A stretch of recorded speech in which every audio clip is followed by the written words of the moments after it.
All right, good morning, everybody. Thank you all for coming in today. In case we have not met yet, Mr. Mayor, your assistant principal. I just want to thank you all for being here. Whether you were here because your teacher says, "Hey, we're going to the library," you're like, "Okay," or if this is a topic that's important to you. Either way, it's you're making a difference just by being here. And so, part of my work and the work we're trying to do at El Camino is to create an environment where you all feel safe, comfortable, and can thrive in this environment. And part of that not only is academic, but also who you are as a human being, your mental health, and just your comfort here. And so I have two wonderful presenters, Olivia and Andrea from San Mateo County NAMI. They'll explain all that, I imagine. But they are here to deliver a presentation about ending the silence. And so this is all focused on mental health and just not only you, but how do you support your friends when you're struggling with something? Because it's a tough world right now. With that being said, they're going to go through the topics. If you find that there's some of the content here, maybe you might be struggling, and they'll talk about this too. If you're struggling with anything, we have our two wellness counselors in the back. Feel free to stand up quietly and head to the back. But I ask and thank you for giving your full undivided attention to our presenters, and hope you enjoy the presentation, and then we'll chat with you at the very end about other opportunities to continue delivering this message to our campus, especially going into next year. Where's my sophomores? Sophomores, raise your hand. Awesome. Ninth graders? Upperclassmen? Juniors, seniors? Excellent. Very well. A lot of you are the future of this campus, so let's make the most of that. Okay? And so without further ado, let's give a round of applause to Andrea and Olivia.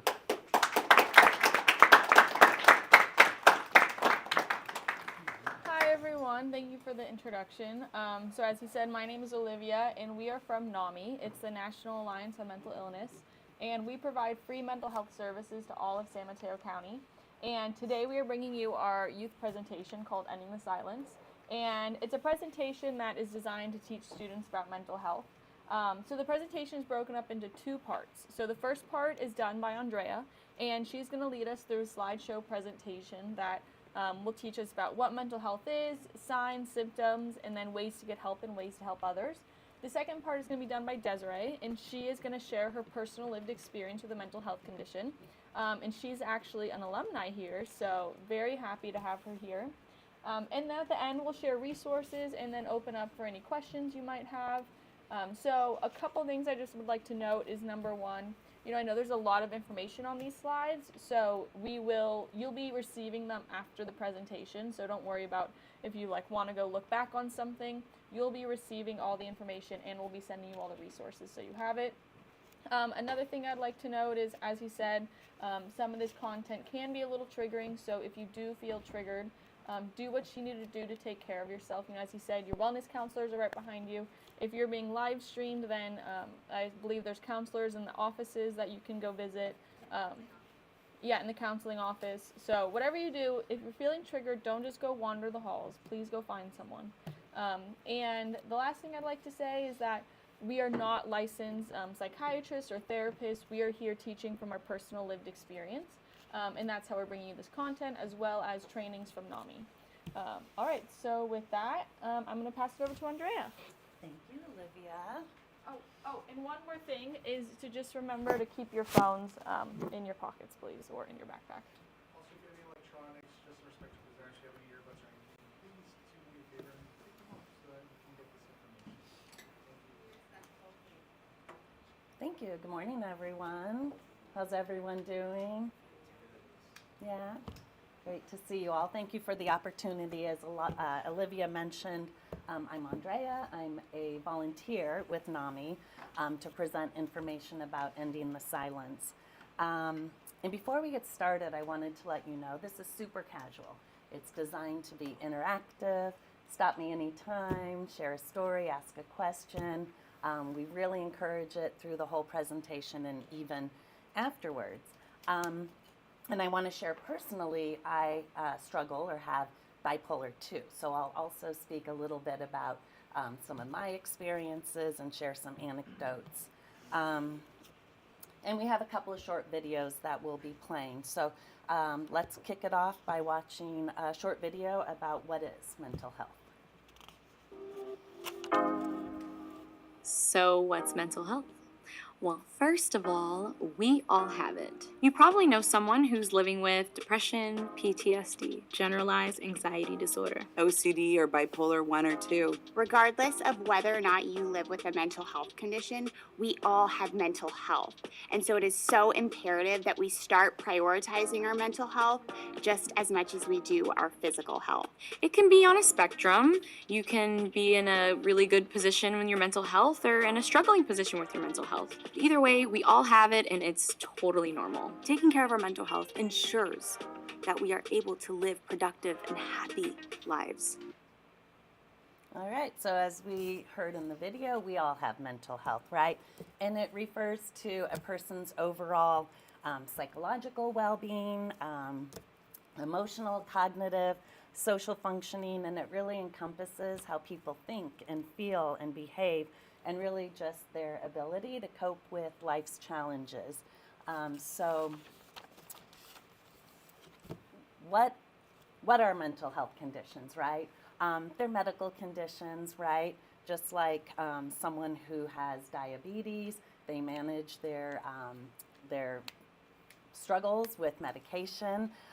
So again, mental health conditions affect someone's thoughts and emotions, overall mental well-being.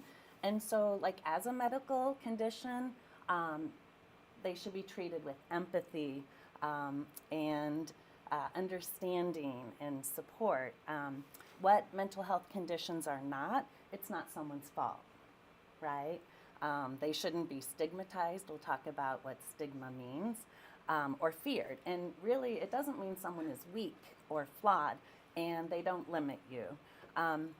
By raise of hands, and you can just do it discreetly, I'm curious how many of you know someone who might have mental health struggles? Thank you for doing that. And as you can see, mental health conditions are quite common.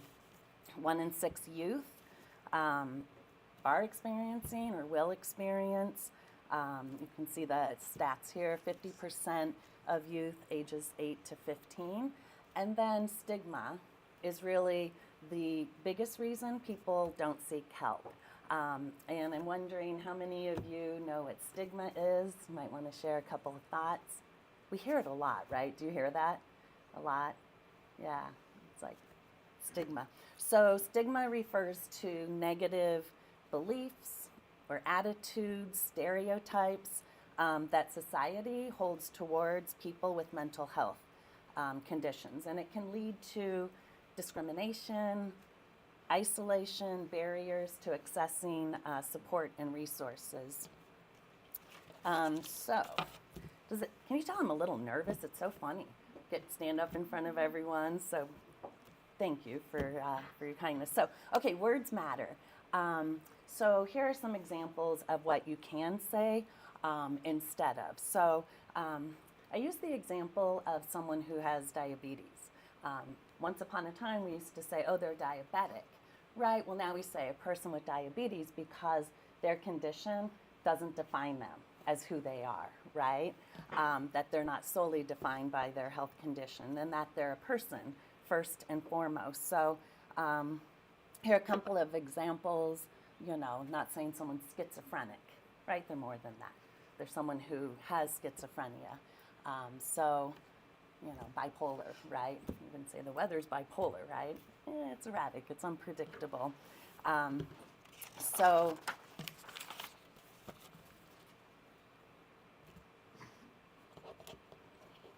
right, let's look at some of the warning signs. And like Olivia said, there's a lot of content up here, so I know it's a lot to read. But on warning signs, it really is something that's more sustained. It's not situational, right? So someone might be having a bad day or break up or something, and they're really in this state of feeling down or anxiety.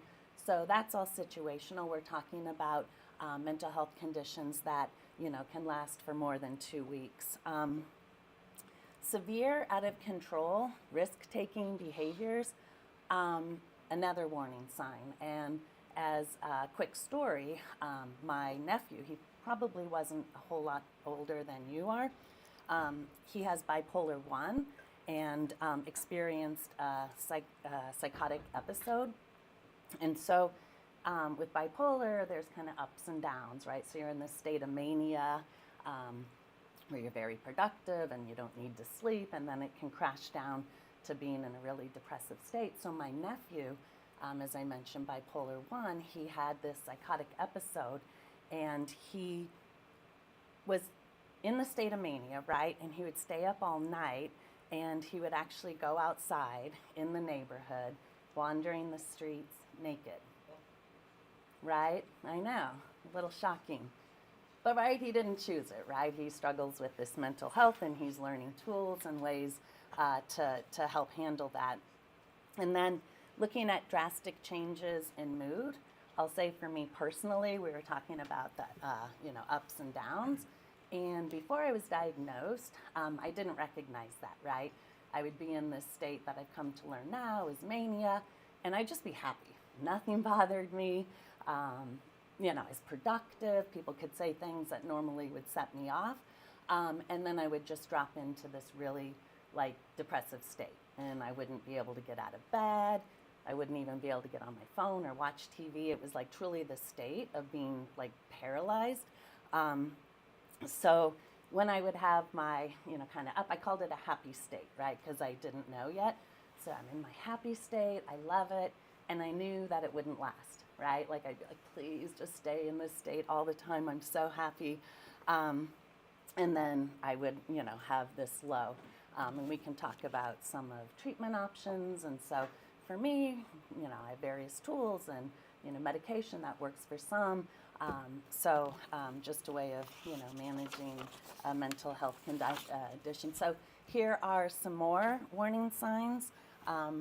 There's a lot to read here, but difficulty concentrating, intense worries or fears, maybe not taking care of themselves with, possibly eating struggles, like we say here, throwing up or using laxatives, using drugs or alcohol excessively, and trying to harm oneself. So I felt it's good to kind of read through these warning signs. And again, just curious, raise a hand, if you know someone that has maybe experienced some of these things. Yeah, we were talking about it, right? That it's quite common and treatable. Okay, so ending the silence, we talked about it, breaking the stigma, right? Negative thoughts and stereotypes that really limit someone. And breaking the stigma, right? We can open up, honest and open conversations, and really to raise awareness, like we're doing here, right? Educate others, so we all kind of have a better understanding, and just promoting to be more, understanding and accepting. So we have a short video about why someone might be scared to talk about it.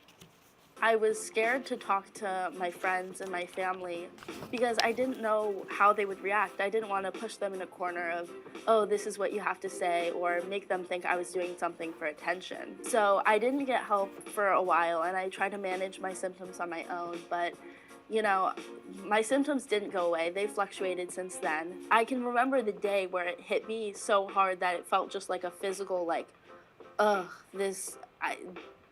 I'm 14 and I feel like 60 at this point.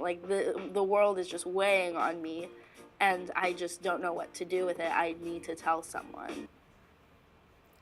Right. So this video, we talk about, what can you do? Someone who might themselves be having some struggles, kind of seeing some signs that just kind of red flags, saying, I think I might be struggling. So what can someone do who's feeling, that they're struggling? Talk to a trusted adult. It could be anybody, right? It could be one of your mentors or someone from school, like a counselor or a parent's friend, just a trusted adult, someone that you can open up to. Talking to a friend, sending a message. I like to say, people like to just text, right? No one picks up the phone. So talk to someone that you feel comfortable about your feelings, And it's okay to ask for help, right? It's not selfish to be self-focused, right? And, really, if you help yourself, then you can be more present, and, even you can't help other people until you help yourself. So here's some examples, that might, open up a conversation, like, I really don't feel like myself lately, or I'm just worried, about so many things going on. I'm having a hard time. Will you go with me to see someone? So, for anyone who is looking for support, it's great that you have, someone that can help you, either that you're talking to them, or you say, come with me, I want to go, go see someone. So, and then on the flip side, how can you be a friend, right? So now you're seeing, I think one of my friends is, kind of struggling. We're hearing a little bit about what are some warning signs. So maybe, it kind of clicks in your mind. You're thinking, okay, so I think, I can see that they're maybe struggling. So, having real conversations. And I really like this where they're kind of I statements, right? So we're like, I've noticed that maybe you're not sleeping or eating. I really want to help. And I like the I statements more than telling someone, wow, you seem really, whatever it is. You seem really, out of it, or you're struggling. So, we can't profess to know what they're feeling, but we can say what we observe, right? Like like this, I've really noticed. And then just to reach out and be a good listener, right? You've probably heard of active listening. Repeat back what they say so they know you understand. But really to help them feel valued, right? That what they're feeling is their reality and true for them. And being a good listener, we show empathy, validate their feelings, as I said, and avoid judgment. And really to just be patient, respect boundaries, right? Like we want to be there for them, but we also respect their boundaries. We're not going to probe so deep that, it becomes uncomfortable. We're now going to talk about ending the silence, about suicide. And again, as you've heard, if this is triggering or difficult, take care of yourself. Slip away in the back, or see one of your counselors. Go to the counselor office. So looking at warning signs, right? This is a little different from the warning signs we've seen before. And you might hear someone just express thoughts of like, I just, I don't feel the value, in living, or I feel, really hopeless. Like some words like that kind of can feel, like they're really having some struggles. So these are things that would need immediate attention, right? Maybe someone's like they're giving away things, or they're talking about, what they might do. And they're, examples here. No reason to live, or looking for ways, giving away possessions, as I mentioned, or behaving really recklessly. So, yeah, like it says, immediate attention, right? This is where you can step up and be, a friend or a family member. And, again, by kind of understanding a little bit more, it helps us to be there for them. So what can you do? Kind of back to being that friend, that person, the support network. Again, take it seriously, take immediate attention. You can ask directly, right? You can just talk about, open up and have the conversation.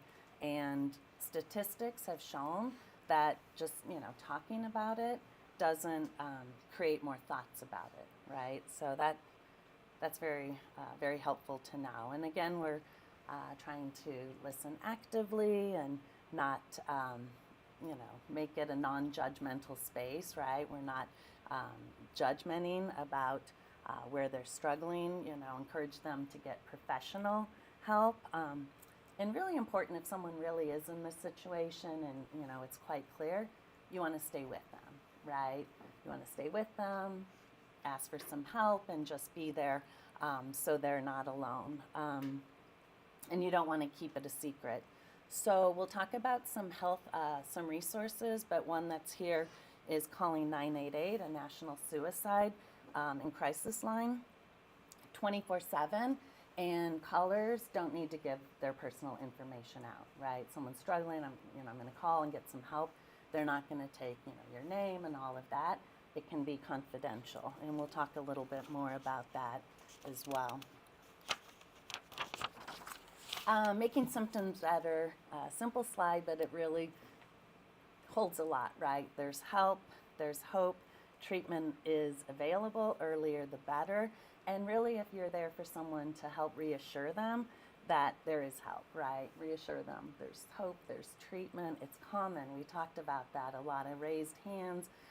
It's more common than we think, and just that, recovery is always possible, and we'll talk about some of the treatment options and ways to work through it. So we're going to take a look at a quick video about treatment options and then how we can address and manage symptoms. It's really important to remember there are a lot of treatment options available.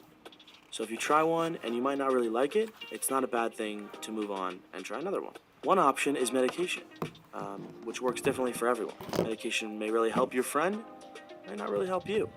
And the same goes for therapy. Some people really like one-on-one therapy.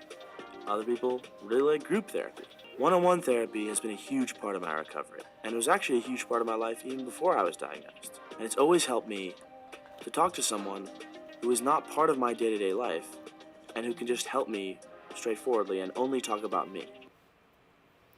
Yeah, that's great. So coping strategies you might have heard of, they're techniques or actions that you can use to effectively navigate and manage situations or emotions, so, to bring joy and fulfillment, right? So getting enough sleep, first and foremost, biologically what happens, right, when you sleep, when you get the reset. A lot of creative options, right? Like maybe you like to journal or blog, but I've come to learn that when you're doing some sort of creative activity, that it uses that part of your brain that then doesn't allow you to focus on the coulda, shoulda, woulda, I need to do this or that. You're kind of just in the moment. And for me, I use an app every night called Calm. I don't know if you've heard of it. But they have meditations and relaxation. But one thing I really like, and they have a free version, are sleep stories. So every night, I'm ready to just decompress, and I don't want all the chatter, in my brain. So I'll put on the sleep story, and it's interesting. I think it's the cadence with which they speak that it just has me doze off, right? And I've never listened to a whole one to its end. So it works, but you feel like a little kid. You got someone reading to you. So it's a really great option. And I'm wondering what type of creative outlets you might have. Just go ahead and toss them out. I don't know if it's, for me, also cooking is a creative. Any things you guys do that, like music or maybe even like games? Come on, throw out one or two. I need ideas. Yes, thank you. Walks, yeah, that's a really great one. Yeah, you get the fresh air, the vitamin D. Yeah, that's a great one. Anybody like taking walks? Getting all those steps. Yep, exactly. What other ideas? Say it again. Yeah, that's great. Yeah, it uses your mind. Again, you can be present. For me, I think I'd started to say cooking is a really creative and mindful thing for me. Yes. I like sometimes do some baking. Baking. Yeah. And then there's such a wonderful reward, right? It's so easy. And it's easy. Well. Especially those from the boxes. Yeah, exactly. Those work. For me, cooking, because I like to look at, maybe 3 different recipes, and then I kind of step back and create my own. So these are, strategies like we're talking about, to improve and maintain mental health. So people can succeed. These are some of the people you may have seen in some of the videos sharing how they manage and live with different mental health struggles. And I think we hear more and more from celebrities, people in the limelight, who come forward and talk about it. Like, again, and the stigma. I come up here and I'm like, yeah, bipolar too. I'm, I live a healthy, good life. But I'm trying to think, who you might know who's been really kind of open about it in the public, which I think really helps us understand that it's common, like celebrities. Yeah, any celebrities that come to mind? Or yes, Demi Lovato. I think, didn't she cancel a concert to say I need to focus on myself? Yeah. Ariana Grande. She was just at that, performed at the Oscars. Ryan Reynolds, Selena Gomez, Lady Gaga, right? People that we all know and respect, and and it's great that they can open up more, right? Because then what we're saying, it's okay to talk about it, right? Okay, so how you can help a friend, we talked about it. Know the warning signs. You have kind of an idea of some things that might just kind of tip you off. Again, what can you do? Encourage them to talk to someone, share resources, include them in social plans. And, if you invite them and they just don't come, you're like, oh, hey, we're going to take a walk, do something, and they just don't. Like, don't take it personally. They're probably in this, state of just, really needing to take care of themselves. But keep inviting them.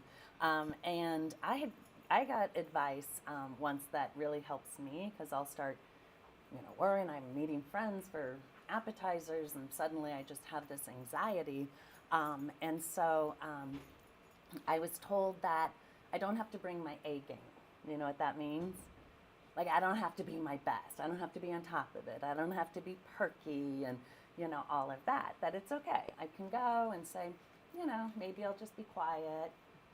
Maybe I'm not, dressed in some cute outfit. I come in sweats. Like, are my friends going to think any differently? No, they're probably going to say, hey, if something's going on and you want to talk.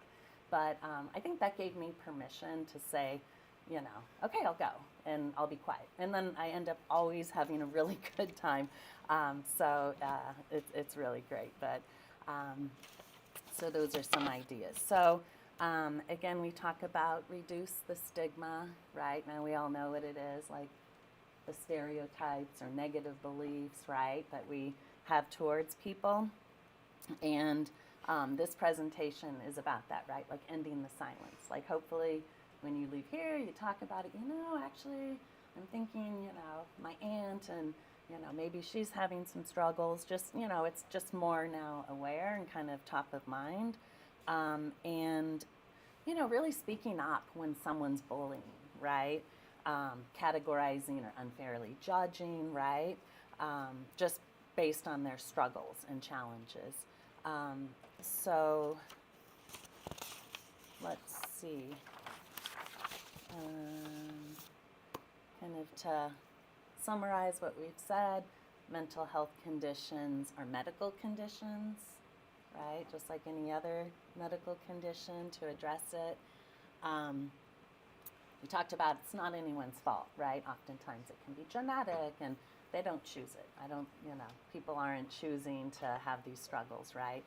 It's not their fault. And, this idea you're not alone, right? We talked about even celebrities and them coming forward. And as I talk to more people, they're like, oh yeah, I'm also bipolar too. And it's like, oh great, let me give, ideas, for each of us to really navigate.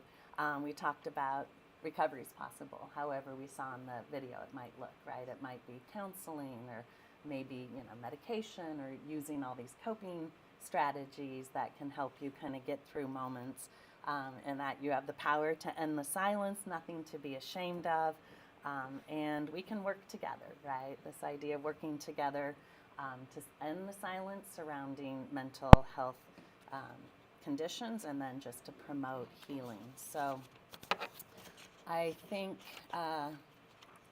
yeah, that's it. No video, right? Okay. So I want to introduce Desiree. Well, first, thank you. Thank you for everyone's attention. Thank you. Yeah, I really appreciate, I could see everyone kind of looking and some head nodding. So I'm going to introduce Desiree, and she's going to talk about her personal lived experience. So please give her your intention. This is in my clip. You guys want to stretch real quick a little bit? Yeah, stretch real quick. Don't leave, but just stand up if you need to stretch. I know it's hard sitting down, so stretch it out real quick, shake it off. Oh. Huh? How nervous did I look? Oh, you're fine. Really? Looking still shaking.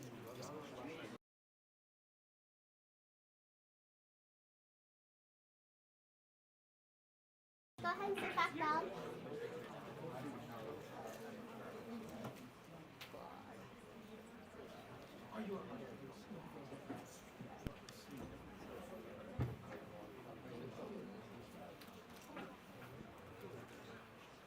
Alright, hi guys, I'm Desiree. I'm a volunteer with NAMI, but I also used to go here.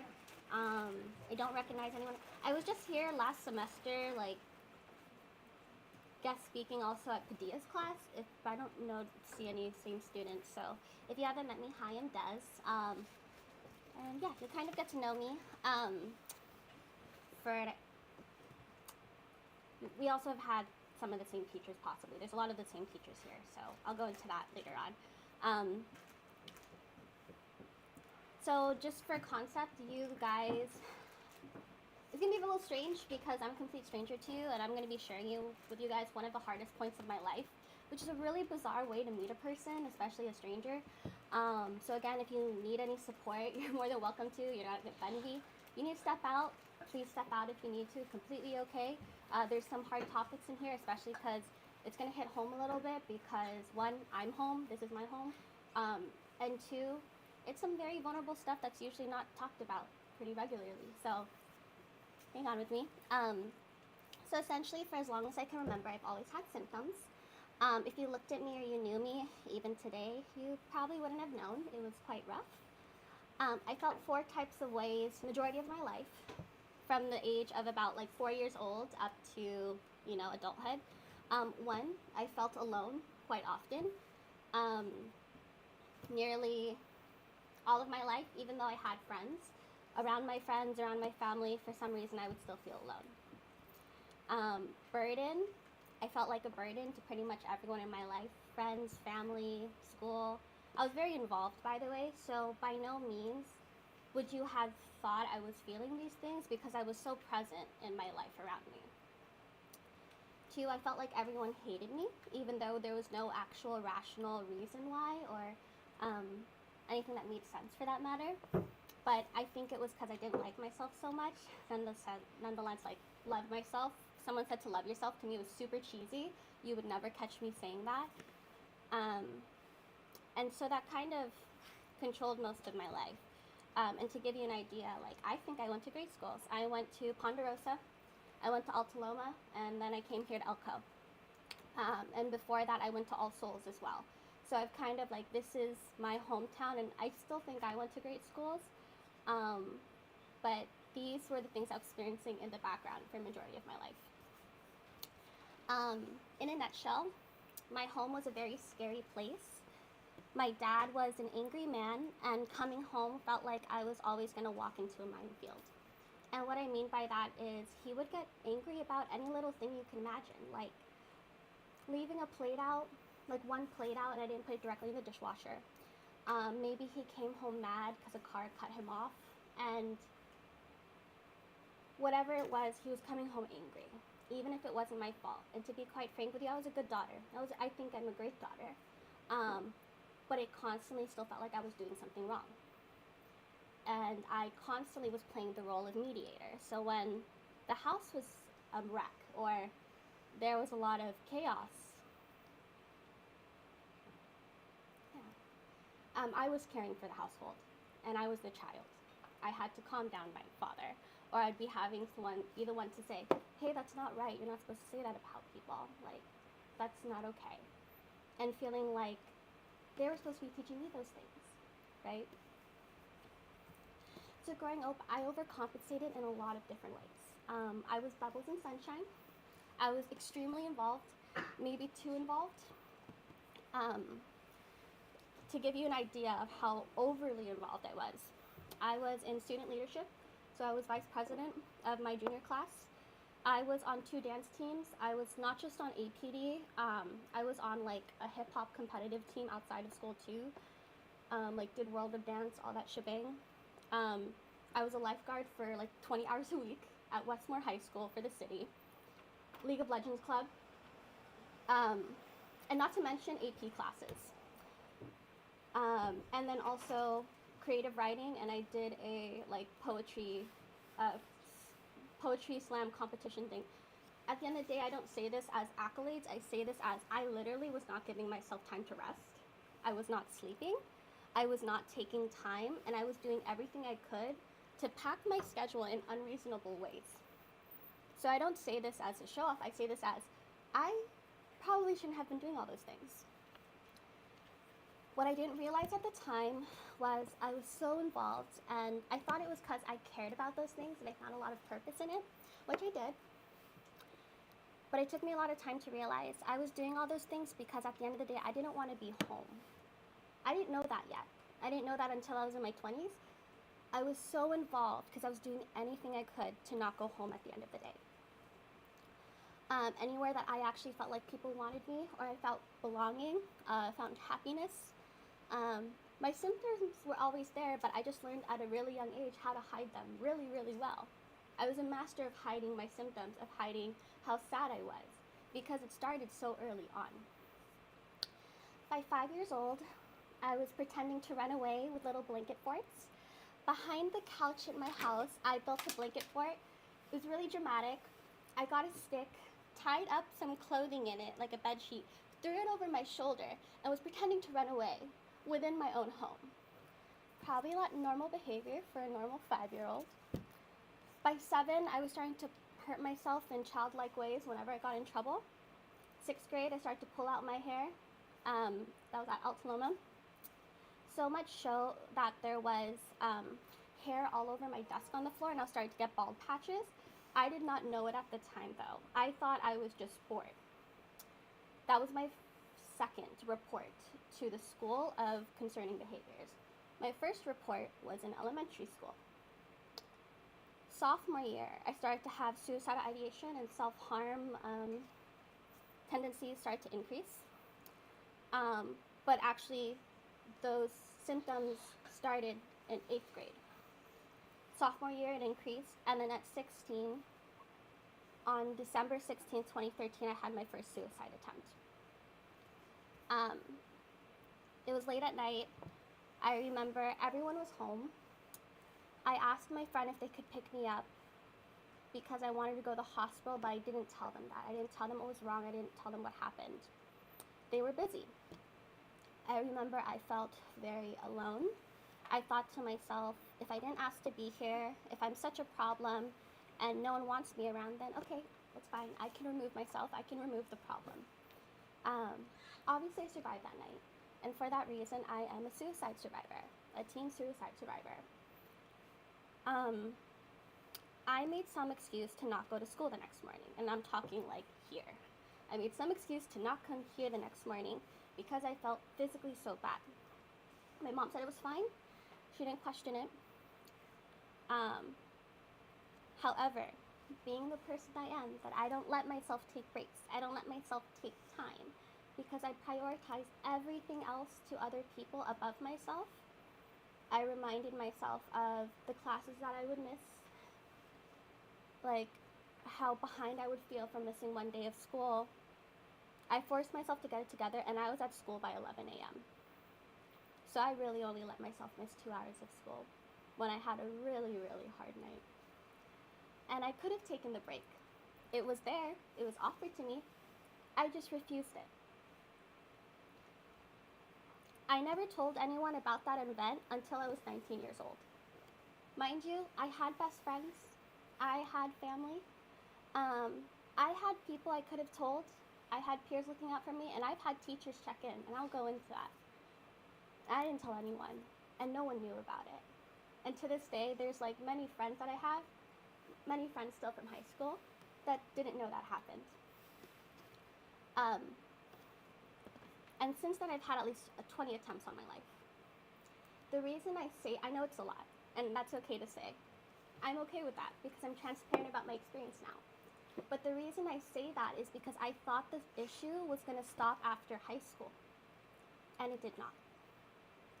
I thought when I left high school and when I moved out of my home that the issues would go away. What it took me some time to realize was wherever I go, I'm still going to be there. If I did not care for myself now, it was still going to be there. So I couldn't run away from myself. I went to college. I was still having these hardships. I was still having these symptoms. So I do a really uncomfortable thing now. You don't know, but my heart rate is racing. I do this with the hopes that maybe if you're experiencing something similar, you get help now. Because I promise you, I wish I took it earlier on. I do.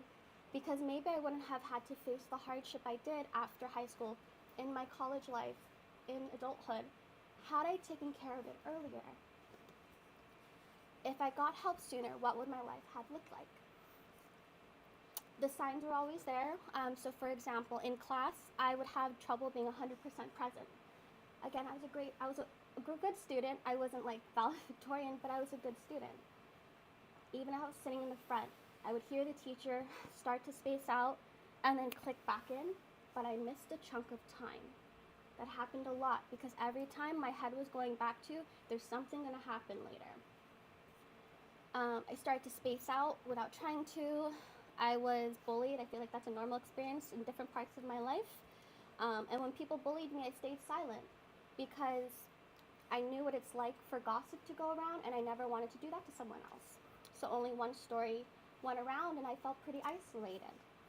I was always paranoid I did something wrong, even when I knew I didn't.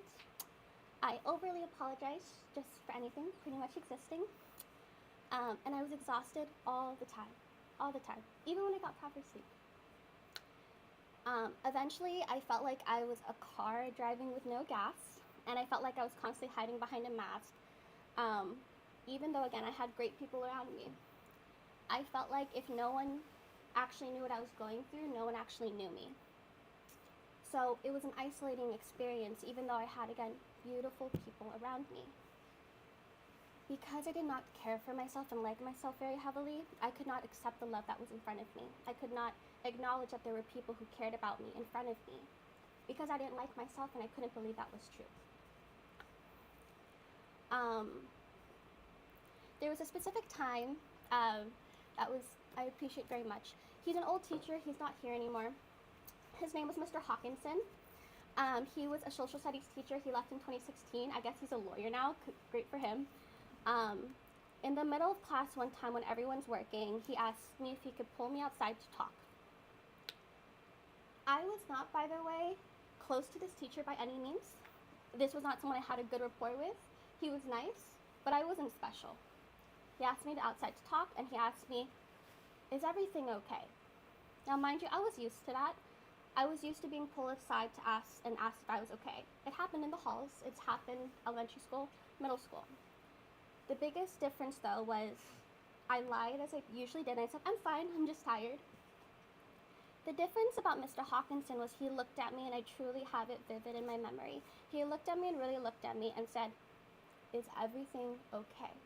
I wasn't used to the follow-up question. I wasn't used to someone seeing through that I was lying and truly, essentially, kind of underlyingly saying, "I know you're not okay. Is everything okay?" I almost cried. Again, I will admit I lied. But what Mr. Hawkinson doesn't know is that I was going to attempt that day, and I didn't because of his second check-in with me. He made me feel seen, especially because, again, I wasn't special. I wasn't this phenomenal student. He wasn't like someone I went to go see at lunch, and I had those teachers. But he still saw me, this quiet person who was an average student in the room, in the middle of a working class. I wasn't crying. I didn't bring attention to myself. he just noticed me. And making someone feel seen made me feel enough that, okay, like I matter. I didn't seek help at the time because I was afraid.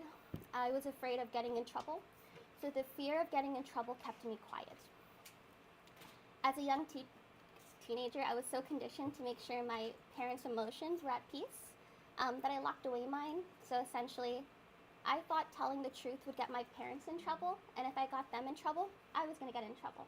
And if there's one thing I was good at, it was making sure I did not get in trouble. The one thing that took me some time to realize, though, was I was the child, and my parents were the parents, and that means it was their job to care for me, not my job to take care of them. So had I been honest, the times I could have, it would have been okay. And it doesn't make my parents bad parents. It just meant that maybe my parents needed help too. And my parents are great now, by the way. They're both in therapy, party, because I was worried about them and because they've seen that treatment has worked for me. I have a beautiful relationship with them. I call my mom every day. My dad's not as angry of a man anymore. But just to give you an idea, like my senior year, I was at a runaway home my whole year. It doesn't exist anymore, but I was a youth runaway home. I would take a 3-hour bus to school and 3 hours back every day. So I'd leave at 4 a.m., get back home to a group home by 7, have to do my chores, my homework, all of that stuff, and then rinse and repeat. When I graduated high school, I didn't go to a party. I went back to a group home. So that kind of just gives you an idea. But I can tell you, help has made a big difference. I didn't have diagnoses until the age of 20 when I finally sought help for myself. That was my choice, my research.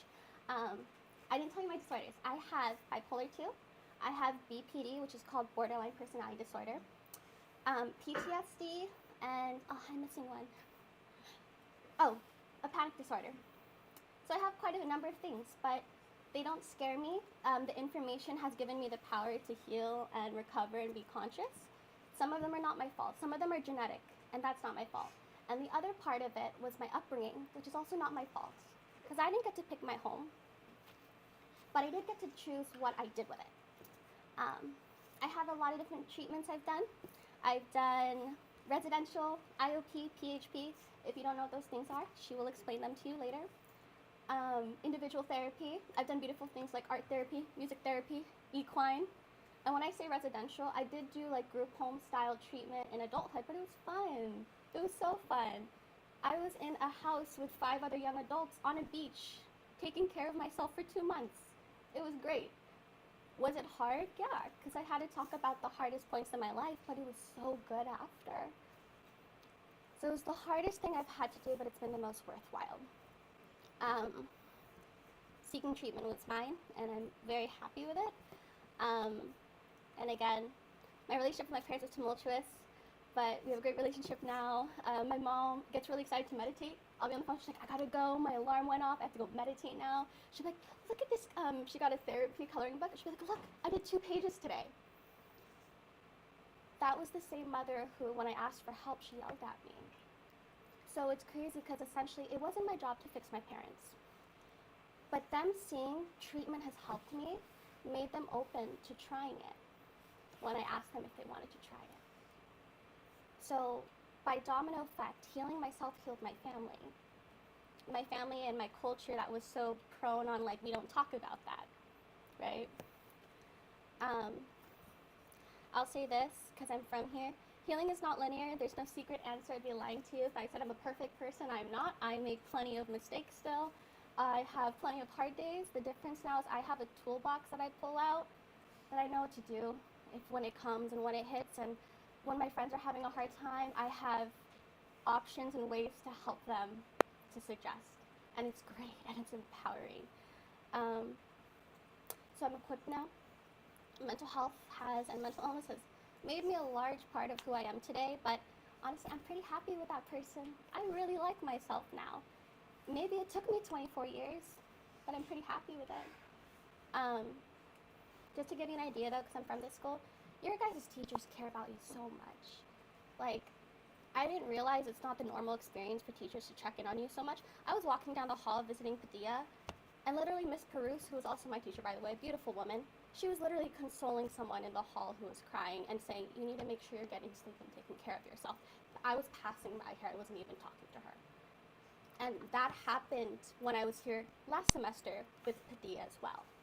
Every time I'm here, there is a teacher stopping one of you to make sure you're okay and checking in.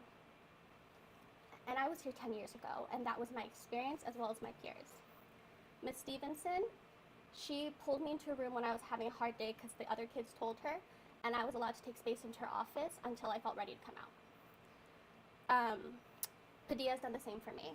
When I was having a hard time in leadership with my peers, he pulled me aside and talked to me and checked in on me constantly. And I was allowed to take space in his office and do what I needed to do. And if, I had people looking out for me at all times, and I think you guys have those too. But I say this because I wish I was honest with them earlier on. I lied to every single one of them. I thought I was doing it for my sake, and I didn't want them to worry about me, but, they care about you. So if you have questions, you're more than welcome to. A cool thing Olivia's going to talk about, I wish I had access to. I know I was talking about it being scary to get help. They offer a service now where you can get one-on-one therapy with them for free, and you don't need your parents' permission. You do not need parent consent to get help, which I did not have access to before, so utilize it if you can. They have group therapy, they have individual therapy, and you don't need your parent permission, so you don't have to be afraid of getting in trouble for it. So I'll let Olivia take over. Thanks, guys.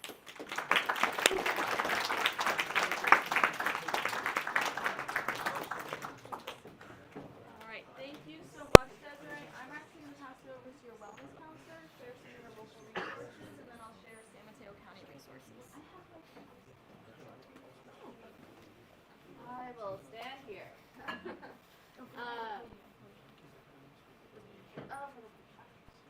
I'm too short, but we'll see. Alrighty, can we give Desiree another hand for sharing a really vulnerable story? Thanks everybody for being so well behaved and engaged and really respecting. I really appreciate it. Again, I know that some of you were just brought down here, but it's important stuff, and we really appreciate y'all.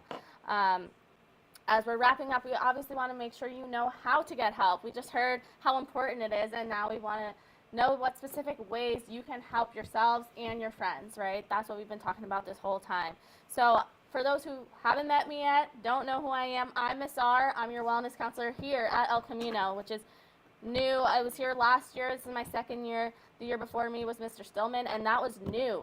So Desiree didn't have that 10 years ago. It's very, very new, and it's amazing that we have resources that I'm literally here just to support your mental health, your overall well-being. You can drop down to room 4 anytime. My Google Voice number is on my door. You can text my work phone. The QR code that is there is on flyers in every classroom, and there's going to be new flyers that we're going to show in a minute. And so I'm really easy to get a hold of, and I'm here so that you can have a private, safe space to talk to somebody. And nothing is shared with anybody else unless there's a major safety concern, and we just got to make sure you're safe. And even still, it's only in the context of making sure you're safe. It doesn't mean that I'm sharing everything else then that you've shared with me. Miss L, who's up back there, also does what I do. She's here Tuesdays, Wednesday mornings, Thursdays, and Fridays through our community partnership with the Youth Services Bureau, YMCA. And her office is in the counseling office. You also have your school counselors. Based off of your last name, they are there to support you. I know you work with them on your classes and your academics, but they're caring, supportive individuals. And of course, we have our lovely teaching staff, our paras, everybody, all the adults here on campus want to be there to support you. And we want to make it easy. So if you can show the next slide, we're going to have these flyers all around in every single classroom and all the spaces as well. And it kind of summarizes basically what your presentation was today. The QR code on the bottom is a link to the form to request an appointment with myself or Miss L. And it has the resources on where we are, what I just went over, how to get a hold of us, and what you should be looking out for. So it's going to not only be posted to your Google Classrooms, it's going to be literally wherever you look on campus. We want to make sure you know it's accessible, and we can also help refer you to long-term therapy resources. Our school partners with Daybreak Health, which offers 12 free therapy sessions. Amazing. And they also can work with you on if, whether or not you want your parents involved or not. And then, for folks who want longer-term support, we can work with you on getting long-term therapy through your insurances with a wonderful organization that takes a lot of the legwork off of you and your families. So any of those things, myself, Miss L, or the other counselors can help you with. And again, the whole Say Something Week is about knowing who you can go to as trusted adults, and every single adult on campus wants to be a trusted adult for you. I'll come back after, but Olivia's going to share some community resources as well. All right, that sounds like you have so many great resources, so I absolutely love to hear that. So here are some local San Mateo County resources I want to share. So first off, as I mentioned, we're from NAMI, and we provide free mental health services. One of the things that we have that's actually starting in the next, 2 to 3 weeks is our Peels support group. And it's for teens ages 11 to 18, so all of you. And it's for people who are looking for, maybe they're struggling with something and they're looking for a group where we talk about what challenges you might be experiencing in life and what you can do to get over, use your own strengths to get over these challenges. The group is once a week for 8 weeks, and if you want to sign up, I'll be sending out all the information to your wellness counselors, and I'll be sending it out to you, but now is the time because we still have space, and it starts soon. As I said, it's free. We also have free virtual counseling for teens, so you'll also be getting that information on how to reach out. Both of these, you don't need to tell your parents if you don't want to, and with the virtual counseling, it's through something called BetterHelp, and again, it's completely free to you. One other thing is we have this youth advisory council, so this is for anyone who's interested in getting involved with mental health advocacy. So this is a group of teenagers ages 15, 16 to 20. So all of you again. And if you're interested in getting more into the advocacy side of it, this is where all these youth come together and they really do events. So we're going to have a movie night that talks about mental health and trying to spread more awareness. So if you're interested in that side, it's a really great opportunity to get involved. So that's our resources. And then we also, some other local San Mateo County resources. Number one is the 988 number. This is a great number just to commit to your memory. If you're ever in a crisis, call, text this number. Someone is there to support you. Just remember you are not alone. Something else is the Star Vista Crisis Center. They have a lot of teen services on their website. They have a drop-in center, a crisis hotline, text line for teens. Another new service is called Alcove. It's in San Mateo, and it's a teen drop-in center. So they have free health services. There's I think you can do some doctor stuff there. They have some support options. And it's also just a place for teens to come gather and hang out. So I highly recommend looking into that. I'll talk about adolescent counseling services. So these are, they have one-on-one and group counseling on a sliding scale range. That means that they try to make it more affordable to whatever financial means you have. And they have something called Outlet, and it's this whole branch off of their organization that is specifically for LGBTQ. And they offer groups. They have specific therapists for LGBTQ. So that's a great service as well.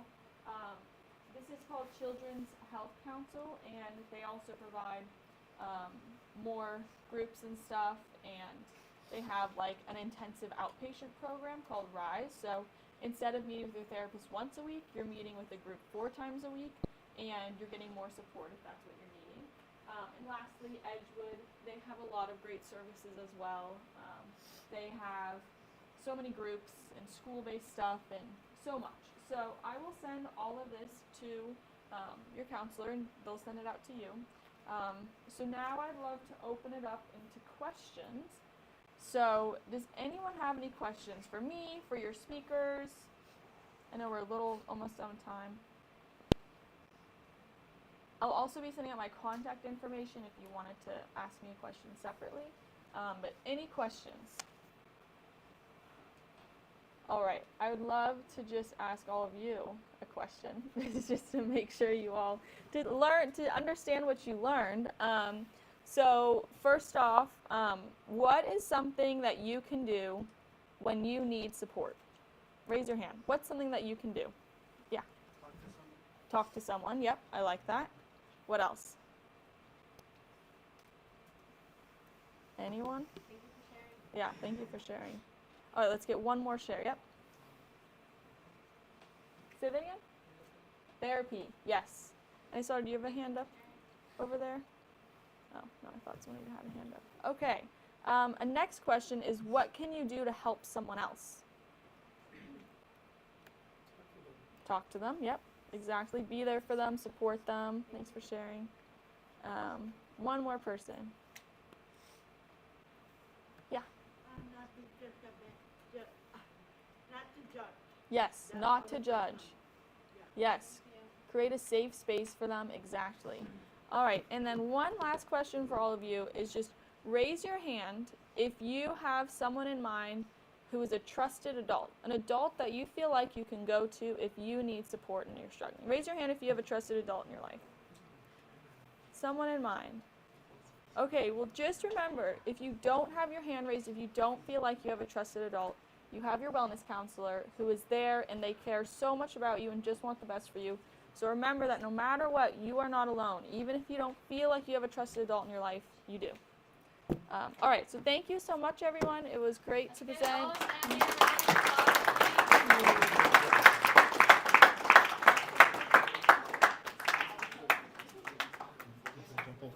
All right, so before we wrap up, thank you again so much, and thank you to our presenters for giving us that valuable information. This was our ending event for Say Something Week. Your student leadership group has an activity during lunch where you can go and write letters to the adults on this campus. If there's one adult that is your trusted adult, they may not know. You're like, I don't know if they feel the same way. Let them know that you see them as a trusted adult, because sometimes that's something that they need to hear too, so that they know their work is being put to good use. At the same time, just because Say Something Week ends today doesn't mean that the message ends either. This is intended to put a focus on us as a campus that we need to continue looking out for each other. We have a campus that so many people have come to me, to our council, say, hey, I'm worried about this individual, and it really makes a difference for everyone's safety and health. And I want you to continue doing that. If you feel there's something out there, any sign, even social media, especially social media, you're like, this feels a little weird, don't question it. Take it seriously. Talk to one of your counselors, academic counselor, Miss L, Miss R, and just say, I'm seeing this, I'm a little worried. It's not putting you in trouble. It's not getting them in trouble either. In the end, we're all here for the same reason. We want you to be successful at this campus. Not just academic, but who you are as a human and what you're going to be when you leave our campus. Along those lines, we're going to be continuing, we're building up this messaging into next year. We have a brand new program. Miss R and Miss Stevenson are spearheading it, and I want to make sure it's successful. Many of you, especially our sophomores, as you heard, there's a lot of value in being able to check in with someone and say, how are you doing? Raise your hand. Has anyone ever done that today alone? Have you checked in on a friend today or someone in your class? Yeah, it takes a lot of courage. Here, do me a favor really quick. I want you to turn around. I want you to give a high five or a fist bump to at least 3 people around you, and at least one of them you don't know. Turn around, go to the front, go to the back, give a fist bump, say hello.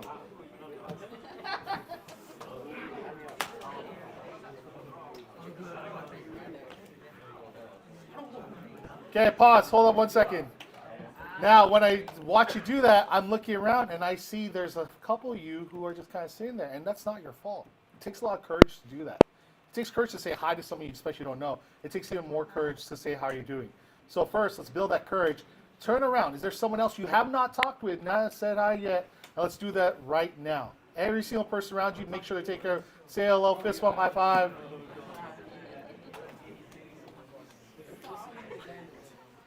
All right. So, part of what we're looking to do next year is to build more of that environment so that we all feel safe and comfortable to even just say hello to someone or be a peer support. The class we're building is a peer mentor program where we train you how to build some of these skills so that you can talk to someone else on campus, especially our brand new ninth graders coming in, even a senior who's really struggling, to be that person to go up to them and say, hey, how you doing? How's it going? We give you skills that could eventually be good for medical field, counseling, psychologists, etc.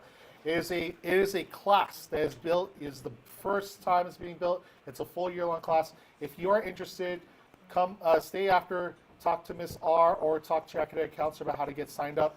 Sophomores, we are specifically looking at you.